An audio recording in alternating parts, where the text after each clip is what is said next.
Hello! Aujourd'hui, on vous propose de partager un instant authentique avec une vigneronne dans le Médoc. On va au château Gadet-Terfort chez Anaïs. Allez, c'est parti! A tout de suite! Bonjour! Bienvenue à Gadet-Terfort. Si vous êtes dans le Nord Médoc, à Gaillan. Bonjour Anaïs, merci de nous accueillir au château Gadet-Terfort. Est-ce que tu pourrais nous parler un petit peu du château? Oui, pourquoi pas. Est-ce que vous voulez qu'on fasse une petite visite en même Allez, temps? c'est parti! Alors, le château Gadet-Terfort, c'est une histoire qui commence en 1921 avec Guillaume, mon grand-père, je suis la troisième génération, qui a acheté cette propriété au milieu du XXe siècle. Et Gadet-Terfort, c'est parce que cette première parcelle était située au lieu dit Gadet et au lieu dit Terfort. Donc c'est ici que tu fais le vin en fait, dans cet environnement. Oui, en effet, maintenant on a la moitié du vignoble à l'ouest de l'appellation sur des sables et des graves, et on a l'autre moitié en bord d'estuaire, donc à Ordonac, sur argilo-calcaire. C'est moi qui m'occupe de la partie technique à la vigne et aussi au chai depuis 2018. C'est aussi l'année où on a fait nos premiers essais en bio. On a été certifié HVE. À partir de 2019, on s'est vraiment lancé dans le bio. Pour moi, c'était important de revenir sur le modèle un peu ancestral de mon grand-père avec un rééquilibrage entre la partie polyculture et la partie vigne, alors que mon père avait plutôt mis l'accent sur les vignes.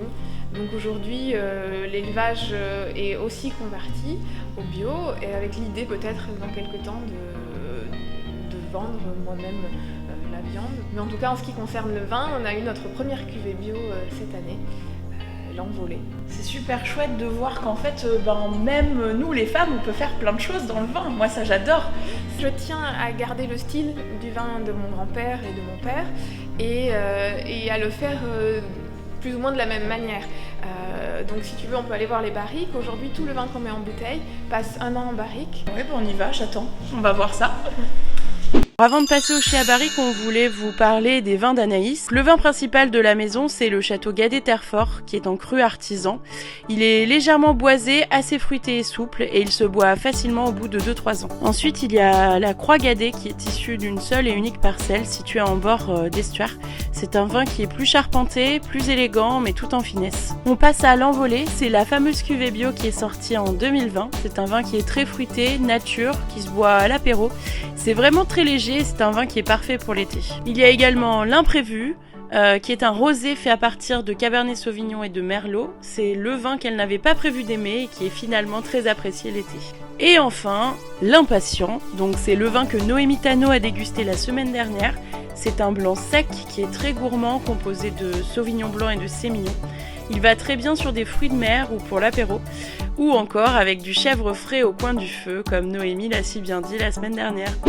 Donc tout le vin qu'on met en bouteille passe 1 an en barrique. On dit qu'il s'élève en barrique parce que ça lui permet de s'oxygéner et de faire que quand on va le mettre en bouteille, il est beaucoup plus souple et facile à boire. Bon allez, on va déguster? Oui, c'est le meilleur moment. Donc c'est parti pour la dégustation. C'est une dégustation à l'aveugle, donc avec une chaussette et un verre noir. Anaïs ne connaît pas le vin qu'elle va déguster, et donc le but du jeu c'est de répondre à quelques petites questions. Donc c'est parti, je te laisse fermer les yeux. Alors, je te laisse au moins prendre connaissance du vin si tu veux le sentir un petit peu.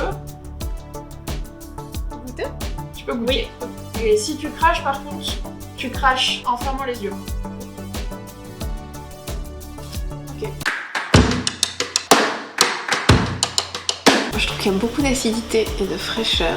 Et du coup, pour avoir autant de fraîcheur, je pense qu'on est dans soit le nord de l'appellation, soit l'entre-deux-mers, en tout cas un sol frais. Donc je dirais plutôt entre-deux-mers. Ouais. Pas mal, pas mal, pas mal.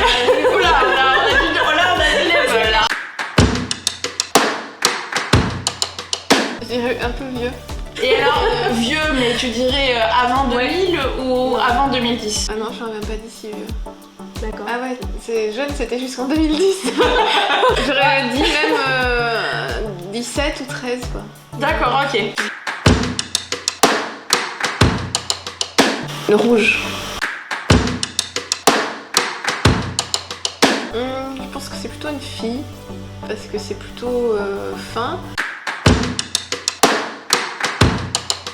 Une viande rouge, quelque chose d'assez gras. Ça viendrait alléger, c'est frais, c'est fruité. En même temps, ça a du volume et de la persistance en bouche. Donc ouais, une entrecôte sur le grill avec des patates.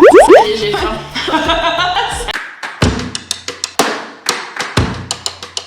Mois de juin, sous un arbre, avec une belle assiette de viande rouge et des amis autour de la table. C'est un vin qui se partage et qui vraiment se consomme au cours d'un repas. Donc c'est parti pour la révélation, on va voir si tu as eu raison ou pas. Donc c'était bien du rouge. D'accord. bien. Et je vais juste le montrer. Et c'est donc un 2006. En bord de sup. En bord de sup, mais qui est à Arbis, donc qui est pas très loin, oui. voilà.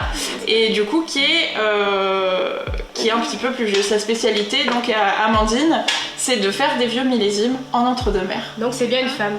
C'est bien une femme aussi. Sur le millésime, j'étais pas très bonne. Est-ce que tu aurais trouvé le millésime comme ça ou pas? Bah non, j'aurais dit beaucoup plus jeune. La particularité d'Amandine, c'est qu'elle a repris après son papa. Et donc ce millésime a été fait par son papa. Donc ça veut dire que la semaine prochaine, nous irons donc chez Amandine au domaine de Berneuil. Voilà, en entre-deux-mer. N'hésitez pas à nous suivre la semaine prochaine et on vous met toutes les infos du Château Gadet directement en commentaire pour que vous puissiez aller visiter et peut-être acheter du vin.